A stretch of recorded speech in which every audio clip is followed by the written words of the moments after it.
When bills go unpaid, it is a debt collector's job to get the money. But a growing number of consumers say debt collectors are crossing the line. Consumer correspondent Susan Koeppen is here with some advice on what to do if you are being harassed. Good morning. Good morning, Harry. According to federal law, debt collectors have very specific rules they need to follow. They can't harass you, they can't use profanity, and they can't threaten you.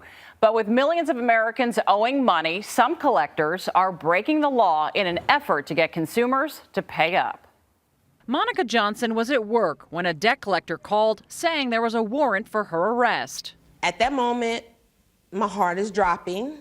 Then, while her daughters were home alone, a debt collector left this message. Monica Johnson.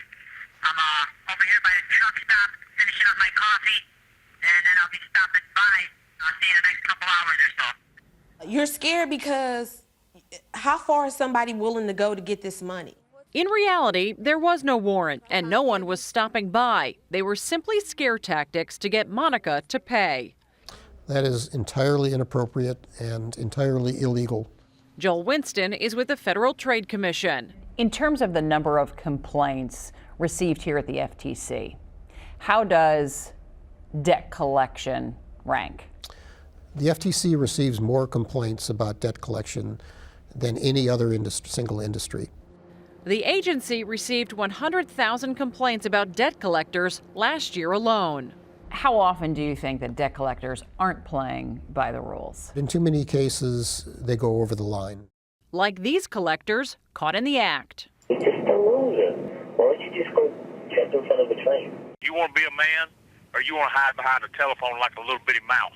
Oh, you f***ing thief, you know? And I'm going to find you, and you got to be walking like a on the side of the street. I think every industry has people who act outside of the law. Roseanne Anderson is CEO of ACA International, a trade group which represents debt collection agencies. What do you say about the debt collectors who are out there crossing the line, using profanity, harassment, scaring consumers into paying their debt? They shouldn't be doing that. We denounce bad practices. We denounce violations of the law. I cannot stress enough, debt collection can be done properly and successfully, and yet at the same time treating consumers respectfully. Monica Johnson sued the debt collection agency that came after her for harassment, and she's not alone. In 2009, more than 8,200 lawsuits were filed against debt collection agencies, up 60% over the previous year. And the Federal Trade Commission has also been cracking down, with huge civil penalties totaling millions of dollars against debt collectors in violation of the law. This should serve as a warning to collectors. If you use abusive tactics, you're running a serious risk that you're going to be prosecuted.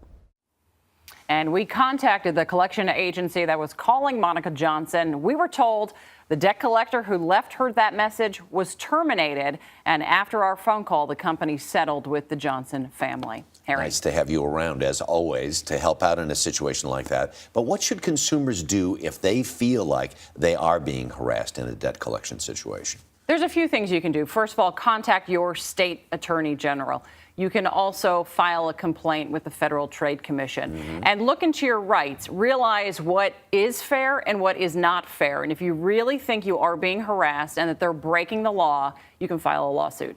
Susan Koeppen, as always, thank you very much. A lot happens early on The Early Show, weekday mornings on CBS.